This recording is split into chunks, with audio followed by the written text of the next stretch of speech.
அண்ணா சொல்லுங்க. பிரேஸ்லெட்டுக்கு exact matching ஏதாவது set இருக்குதா உங்கள்கிட்ட? இந்த பிரேஸ்லெட்டுக்கு சேம் செட் இருக்கு நம்ம கிட்ட. இருக்குதா? ஆமா இருக்கு, சேம் செட். பாருங்க எவ்வளவு அழகான டிசைன்ஸ் பாருங்க. உங்களுக்கு பார்த்தா தெரியும். Yellow gold, rhodium gold, cutting, matte finishing, shining finishing, exact matching. Ball cutting, rhodium ஃபினிஷிங்ல ஃபினிஷிங் இருக்கு. பால் கட்டிங் நீங்க பார்த்தாவே தெரியும். இந்த டிசைன்ஸ் நீங்க ஒவ்வொன்றும் நீங்க பார்த்தாவே தெரியும். அந்த டிஃப்ரெண்ட் டிசைனாக வரும். இந்த இதில் பாருங்க, இது ஒரு டிசைன்ஸ் வரும், இந்த டிசைன்ஸ் ஒரு டிசைன்ஸ் வரும், இது ஒரு டிசைன்ஸ் வரும். அது மாதிரி ஒரு ஃபியூஷன் மாதிரி இது வந்து உங்களுக்கு பார்க்கும்போது. அப்படியா? நெக்லஸ் என்ன வெயிட் வருது? நெக்லஸ் வந்து 14 கிராம் வருது. 1.25 பவுன் தான் உங்களுக்கு வருது. இயரிங் என்ன வெயிட்? இயரிங் வந்து 2.5 கிராம், 2,420 வருது.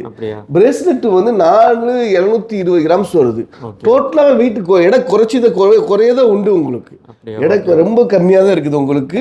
நீங்க வந்து மொத்த செட்டை வந்து உங்களுக்கு வந்து 20 கிராம் கிட்ட அந்த மாதிரி தான் வரும் உங்களுக்கு. அப்படியே. உங்க லொகேஷன் எங்க இருக்கு? லொகேஷன் வந்து அல் ஹசீனா ஜுவல்லரி, பர்துபாய், மீனா பஜார்.